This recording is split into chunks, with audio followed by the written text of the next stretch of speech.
Hello दोस्तों, कैसे हो आप सब। कॉस्ट अकाउंटिंग के अंदर मटेरियल कॉस्ट के अंदर हमने एक लेक्चर बनाया था, एक पार्ट बनाया था।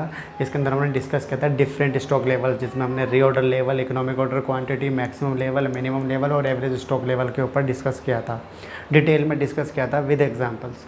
तो दोस्तों, आज लेक्चर 2 में आपका स्वागत है। लेक्चर 2 में डिस्कस करेंगे आज हम techniques of inventory control. Inventory control की टेक्निक क्या होती है, पहले समझ लो इन्वेंट्री कंट्रोल क्यों ज़रूरी है। इन्वेंट्री का मतलब यहाँ पे स्टॉक से भी है और हमारा मटेरियल से भी है।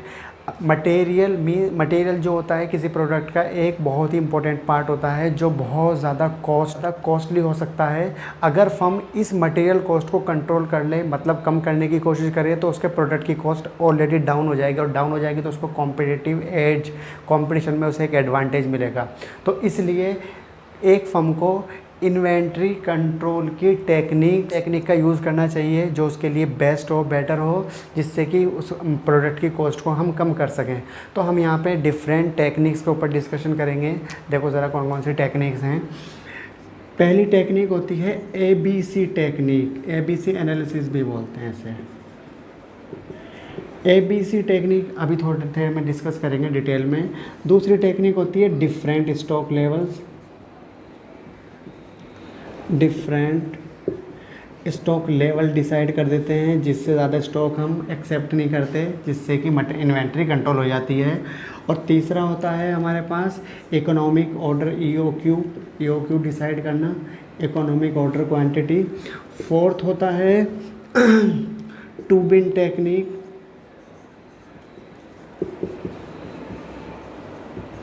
टू बिन टेक्निक, इससे भी कंट्रोल करते हैं। और 5 होता है inventory turnover ratio. Inventory turnover ratio. और भी कुछ टेक्निक हैं, फ़िलहाल वो ज़्यादा इतनी इम्पोर्टेंट नहीं है। फ़िलहाल हम इनके ऊपर डिस्कस करते हैं। ABC टेक्निक क्या होता है, पहले समझते हैं कितनी टेक्निक हैं। ABC टेक्निक नंबर 2 है different stock level. Different stock level को मैं आपको ऐसे समझाता हूँ। डिफरेंट स्टॉक लेवल में हम स्टॉक के डिफरेंट लेवल डिसाइड करते हैं, जैसे maximum level, minimum level, reorder level. जिससे फ़ायदा होता है कि मटेरियल का वेस्टेज नहीं होता। मैंने डिफरेंट स्टॉक लेवल में एक वीडियो बना ली है पहले, पार्ट 1, उसको आप जाके देख लीजिए। आपको डिफरेंट स्टॉक लेवल ऑलरेडी समझ आ जाएंगे। मैंने एग्जाम्पल से उसे पूरा क्लियर किया था। ठीक है दोस्तों, ये आपका क्लियर है, इसमें कोई प्रॉब्लम नहीं। इकोनॉमिक ऑर्डर क्वांटिटी को भी मैंने समझाया था उसके अंदर एग्जाम्पल के साथ। ठीक है, तो इकोनॉमिक ऑर्डर क्वांटिटी भी आपका क्लियर है। देखता हूँ मैं थोड़ा सा आपको समझा दूँगा। Economic order quantity, two bin technique. Two bin technique क्या होता है दोस्तों, पहले समझ लेते हैं। टू बिन टेक्निक में ना, बिन का मतलब है यहाँ पे एक तरह से कंटेनर। 2 कंटेनर कंपनी यूज़ करती हैं। दोनों कंटेनर में मान लो हमने मटेरियल भर दिया, इन्वेंट्री भर दी, दोनों मटेरियल को हमने फिल कर दिया है मटेरियल से, और पहले कंटेनर 1 यूज़ करना शुरू कर देते हैं। जब कंटेनर 1 में माल ख़त्म हो जाता है तो कंटेनर 2 यूज़ करते हैं इमरजेंसी के फॉर्म में, और फिर हम ऑर्डर प्लेस कर देते हैं, जिससे ऑर्डर आता है तो कंटेनर 1 का माल फिल हो जाता है। फिर कंटेनर 2 यूज़ कर रहे होते हैं। कंटेनर 2 यूज़ करने के बाद फिर हम ऑर्डर प्लेस कर देते हैं कंटेनर 2 के लिए, कंटेनर 1 का यूज़ करना शुरू कर देते हैं, जिससे क्या होता है कि मटेरियल की वेस्टेज रुक जाती है। ये होता है टू बिन टेक्निक। दोस्तों, इन्वेंट्री टर्नओवर रेशियो क्या होता है। इन्वेंट्री टर्नओवर रेशियो से ये डिसाइड करते हैं हम कि इन्वेंट्री कितने पीरियड के लिए, इन्वेंट्री कितने समय के लिए हमारे गोडाउन में रहती है। हमारे गोडाउन में इन्वेंट्री को कितना टाइम लगता है, इन्वेंट्री होल्डिंग पीरियड वगैरह कैलकुलेट करते हैं इसके अंदर, इन्वेंट्री कंट्रोल के अंदर। इसका एक फॉर्मूला भी होता है। इसका एक फॉर्मूला होता है cost of material consume upon में एवरेज इन्वेंट्री। तो इससे हम inventory control ratio calculate, inventory turnover ratio calculate कर सकते हैं। दोस्तों, आज हम डिस्कस करते हैं, सबसे इम्पोर्टेंट है ABC टेक्निक।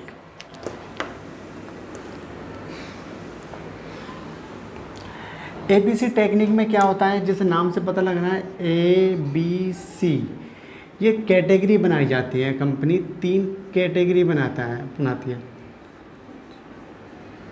इस कैटेगरी में मटेरियल को डिवाइड किया जाता है। जो हमारा मटेरियल होता है, मटेरियल को 3 कैटेगरी में डिवाइड किया जाता है। जो सबसे इम्पोर्टेंट मटेरियल है, इम्पोर्टेंट मटेरियल को कैटेगरी A में नाम दिया जाता है इम्पोर्टेंट या कॉस्टली, और जो मॉडरेट कॉस्टली है, ज़्यादा इम्पोर्टेंट नहीं है बट इससे कम है, तो उसे हम कैटेगरी बी में कंसिडर करते हैं। और जो लो कॉस्टली है, बहुत कम इम्पोर्टेंट है या बहुत कम कॉस्ट है जिसकी, उसको मटेरियल सी बोलते हैं। ज़रा दोबारा समझ लो, मटेरियल ए क्या होता है? मटेरियल ए उस प्रोडक्ट को बोलते हैं, उस मटेरियल को बोलते हैं जिसकी कॉस्ट बहुत ज़्यादा होती है और क्वांटिटी बहुत कम होती है। मटेरियल ए में कंसिडर किया जाता है। जैसे फॉर एग्जांपल मान लो मोबाइल फ़ोन का प्रोडक्शन किया जा रहा है, तो मोबाइल फ़ोन के अंदर जो डिस्प्ले है वो सबसे कॉस्टली मटेरियल है।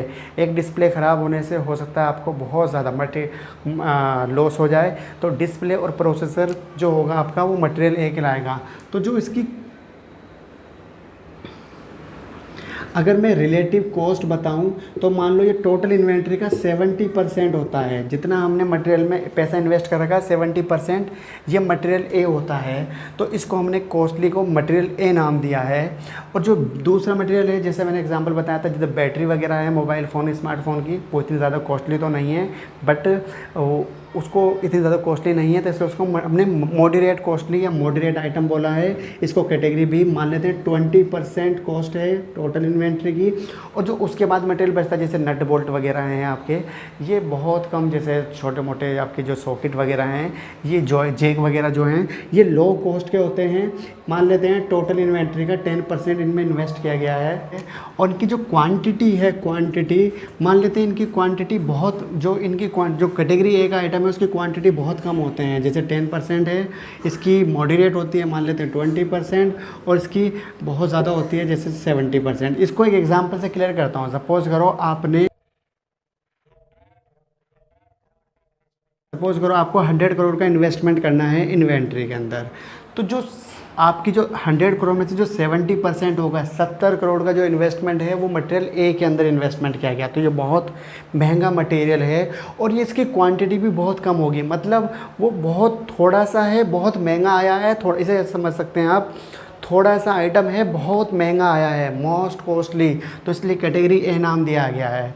कैटेगरी बी में जो है उसमें केवल 20 करोड़ रुपीज़ का इन्वेस्टमेंट किया है। थोड़ी अमाउंट इन्वेस्ट करी है, थोड़ा मटेरियल भी है, 20% ही है। जो मटेरियल सी है उसमें थोड़ी अमाउंट इन्वेस्ट करिए, बहुत ज़्यादा मटेरियल का आ गया है हमारे पास। तो ये मटेरियल को जो है ना, सी बहुत सस्ता है, लो कॉस्ट है, इसकी लोअर कॉस्ट है। अब एक बात ज़रा ध्यान देना, आपके लिए मटेरियल कौन सा ज़्यादा इंपॉर्टेंट है? Material A. आप सबसे ज़्यादा अटेंशन किस पे दोगे? मटेरियल ए पर या मटेरियल सी पर? इसका मतलब ये हुआ कि मटेरियल ए को हमें बहुत ज़्यादा इंपॉर्टेंस देना है, क्योंकि मटेरियल ए की एक यूनिट ख़राब होने से फर्म को बहुत ज़्यादा लॉस हो सकता है। इसलिए फर्म का जो मैनेजमेंट जो होगा, मैनेजमेंट का पूरा जो अटेंशन होगा वो किस पर होगा? मटेरियल ए पर, मटेरियल को कंट्रोल करने पर। मटेरियल ए की एक भी यूनिट ख़राब नहीं होनी चाहिए।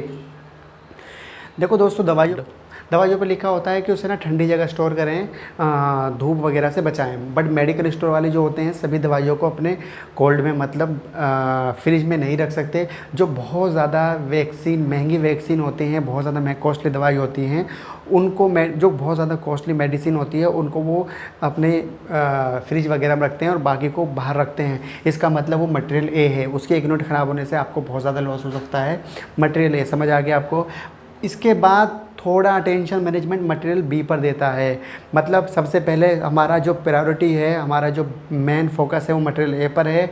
उसके बाद सेकंड नंबर पे हमारा जो अटेंशन है वो मटेरियल बी पर है, और सबसे कम अटेंशन है मटेरियल सी पर। मतलब अगर यूनिट ख़राब होनी ही है तो मटेरियल सी ख़राब होना चाहिए, ना कि मटेरियल ए ख़राब होना चाहिए। इस मेथड को, इस टेक्निक को ही बोलते हैं हम ABC technique of inventory control. ठीक है दोस्तों, समझ आ गया आपको ABC टेक्निक? दोस्तों अब डिस्कस करते हैं थोड़ा सा EOQ पर, economic order quantity. Economic order quantity EOQ पर डिस्कस करते हैं। इकोनॉमिक ऑर्डर क्वांटिटी क्या है, ज़रा ये क्यों इकोनॉमिक ऑर्डर क्वांटिटी आप पढ़ रहे हैं तो समझ लीजिए।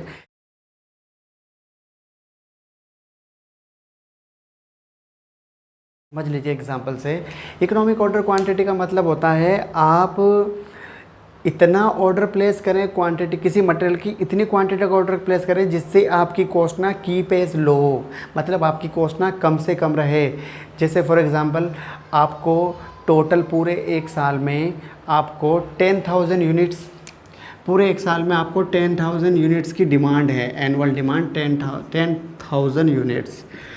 आपके पास दो ऑप्शन हैं, 10,000 यूनिट्स एक साथ मंगा के स्टोर में रख देते हैं, या थोड़ा थोड़ा माल थोड़ा थोड़ा मतलब इन्वेंट्री थोड़ा थोड़ा मटेरियल मंगा लेते हैं और यूज़ करते जाते हैं।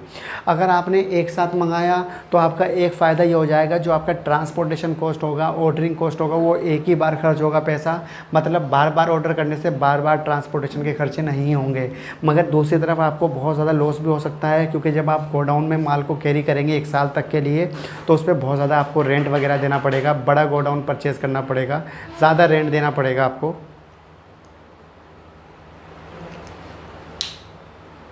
बड़ा गोडाउन परचेज़ करना पड़ेगा आपको, ज़्यादा रेंट देना पड़ेगा, जिससे आपके खर्चे बढ़ जाएंगे, कॉस्ट बहुत ज़्यादा इंक्रीज़ हो जाएगी। ऑर्डर प्लेस करना भी कोई बेटर डिसीजन नहीं है, समझ गए दोस्तों आप। तो इसी तरह से कितनी क्वांटिटी का ऑर्डर प्लेस करें जिससे हमारी कॉस्ट को लो रखा जाए, तो इसी को बोला जाता है इकोनॉमिक ऑर्डर क्वांटिटी, EOQ।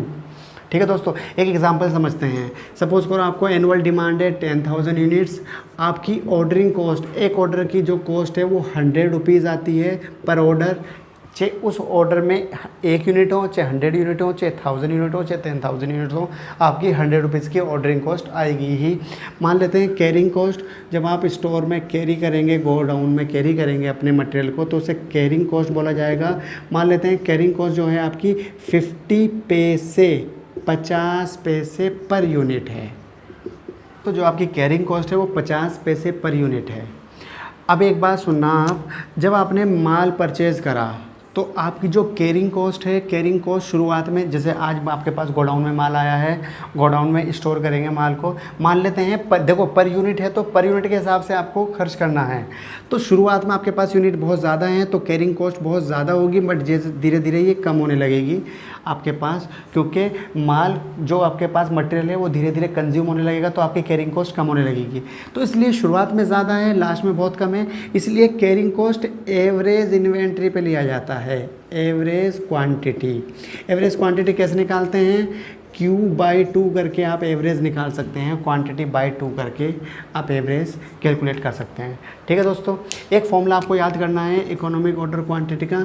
इस फॉर्मूले को हम मैथमेटिकली ड्राइव भी कर सकते हैं, बट यहाँ पे मैथमेटिक्स नहीं है इसलिए हम डिस्कस नहीं करेंगे इसके डेरिवेशन पे। क्या है फॉर्मूला?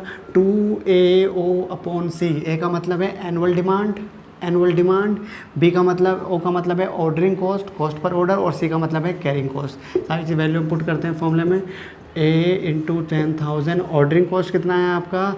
100 रुपीज़, कैरिंग कॉस्ट कितना है आपका? 50 पैसे पर यूनिट। दोस्तों सोल्व कर दो इसको आप, यह आपका आएगा 40 लाख। रूट के अंदर रूट निकालोगे इसका 2000 यूनिट्स। इसका मतलब ये है कि आपको एक बार में 2000 यूनिट का ऑर्डर प्लेस करना है तो आपकी कॉस्ट लो रहेगी, कम रहेगी। 2000 यूनिट परचेज़ करो, कंज्यूम करो, जब ख़त्म होने लगे फिर 2000 यूनिट पर दोबारा परचेज़ करो। तो एक बार में जो लोड मंगाना है आपको वो 2000 यूनिट्स का मंगाना है। 2000 यूनिट से ज़्यादा मंगाओगे तब भी आपका नुकसान हो जाएगा और कम मंगाओगे तब भी आपको नुकसान हो जाएगा। इसको आप प्रूफ भी कर सकते हैं। मैंने इसमें पिछली वीडियो में इसको पूरा प्रूफ किया था दोस्तों, आप वहाँ पर जाकर देख सकते हैं। ठीक है दोस्तों, हमने आज डिस्कस किया था inventory control techniques of inventory control. मैं उम्मीद करता हूँ आपको टॉपिक क्लियरली समझ आ गया होगा। आज की वीडियो में इतना ही, मिलते हैं जल्दी नई वीडियो के साथ, नए टॉपिक के साथ।